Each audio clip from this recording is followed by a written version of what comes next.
Hai guys, Assalamualaikum warahmatullahi wabarakatuh. Saya Heru Bosbro, profesi penyiar di Radio Benz 106,2 FM di acara Benz Cafe. Baik, saya akan menanyakan beberapa hal mengenai PSBB. Pertama, saya akan menanyai apa yang Anda lakukan di rumah selama masa PSBB. Untuk menghilangkan kebosanan di saat PSBB, yaitu pembatasan sosial berskala besar, itu kita bisa mengadakan aktivitas kegiatan bersama keluarga. Contoh kecil misalnya ya dengan yang tadinya tidak peduli dengan lingkungan baik pun dengan tanaman, ya bisa melakukan bersama-sama menanam tanaman-tanaman yang lebih berwarna hijau gitu kan. Terus bisa menyiram bareng dan juga bisa mendekor ulang rumah. Misalnya tadinya rumahnya hanya cat tembok biasa, lalu didekor bersama-sama bersama istri, bersama anak, ditambah lagi dengan mungkin wallpaper yang ngejreng ataupun ada juga yang nuansa putih gitu kan. Lalu ditambah lagi dengan frame-frame kata-kata bijak, kata-kata mutiara maupun kata-kata hadis yang memotivasi kita untuk lebih hidup lebih baik lagi dan lebih bertakwa lagi. Dan ada lagi yang saya lakukan untuk menghilangkan kebosanan di saat PSBB, yaitu mengadakan vlog atau syuting apa yang kita lakukan pada kegiatan sehari-hari. Nah, ini menjadikan sebuah konten dan kita akan belajar menjadi kreator konten ya untuk ditayangkan di YouTube channel kita masing-masing. Nah, kebetulan saya juga punya teman Papa Zidan, jadi saya membuat konten yang namanya Temu Lawak dari Rumah. Temu Lawak dari Rumah ini saya melawak dari rumah saya, sedangkan lawan saya atau teman saya Papa Zidan itu dia juga melawak direkam di rumahnya masing-masing. Jadi nanti akan diedit jadi satu. Nah, jadilah itu Temu Lawak dari Rumah. Maksudnya dari rumah masing-masing. Itu salah satu trik atau suatu hal yang bisa menghilangkan kebosanan yang saat kita ada di rumah saja, tidak bisa kemana-mana. Tapi bukan berarti kita mati akan kreativitas dan bukan berarti kita jadi bermalas-malasan di rumah.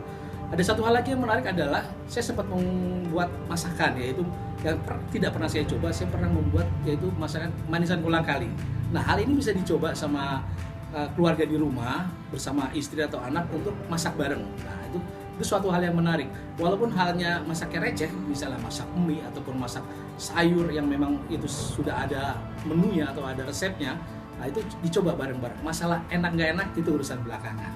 Yang penting ada aktivitas bersama keluarga di rumah aja, tapi tetap enjoy. Nah, positifnya dari PSBB adalah keluarga itu makin dekat, karena biasanya pada hari-hari biasa kita itu sibuk dengan kerja, orang tua kerja, anak kuliah itu sukar sekali berkumpul. Tapi dengan adanya PSBB, semua keluarga berkumpul. Nah, ini adalah ambil positifnya dari PSBB. Bagaimana tanggapan Bapak terkait new normal? Ya, new normal itu memang bagus, tapi saatnya saya kurang tepat. Harusnya new normal itu kalau sudah pandemik COVID-19 itu sudah ada penurunan drastis, tapi saat ini belum ada tanda-tanda penurunan, maka ada penambahan. Kalau ini sudah dilepas dengan new normal, otomatis akan terus bertambah, dan sampai kapan kita akan terus seperti ini, akan menghilangkan penularan COVID-19 ini sangat berbahaya dan sangat riskan. Dan ini memang menjadi simalakama. Kalau diteruskan dengan PSBB, tidak ada new normal, otomatis ekonomi akan lumpuh. Nah, ini akan berdampak kepada masyarakat ekonomi menengah ke atas, bahkan pun yang ke bawah apalagi ya. Nah, ini yang sangat berbahaya. Banyak akan usaha-usaha yang tutup, banyak juga pekerja akan jadi nganggur gitu. Kalau terus diadakan PSBB, karena saya lihat di sini pemerintah pun tidak siap untuk selalu mensubsidi rakyatnya. Nah, kalau kita lihat di Jerman, itu ada berita mengatakan di Jerman itu bisa cepat pulih karena memang di lockdown benar-benar dan negara hadir di situ memberikan subsidi kepada masyarakat, kepada pengusaha.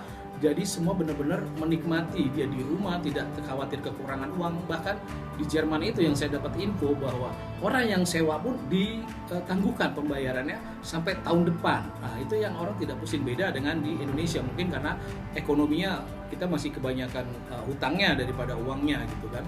Dan saya harap sih new normal ini adalah sesuatu yang memang benar-benar bukannya sesuatu kembali ke normal, tapi new normalnya gaya hidup baru. Gimana gaya hidup baru itu? Ya kita yang kemana-mana tadi yang nggak pakai masker, sekarang harus pakai masker. Itu udah harus wajib. Kita keluar rumah harus pakai masker. Dan kalau kita pergi pun kita harus membawa ini. Ini adalah hand sanitizer. Jadi harus kita bawa terus kemana-mana. Dan kalau membawa masker itu jangan satu, apalagi ini yang bahan. Menurut dari Departemen Kesehatan, kalau masker kain ini yang berbahan kain itu hanya 4 jam untuk pemakaiannya. Jadi kalau sudah 4 jam jangan dipakai lagi, pakai yang baru.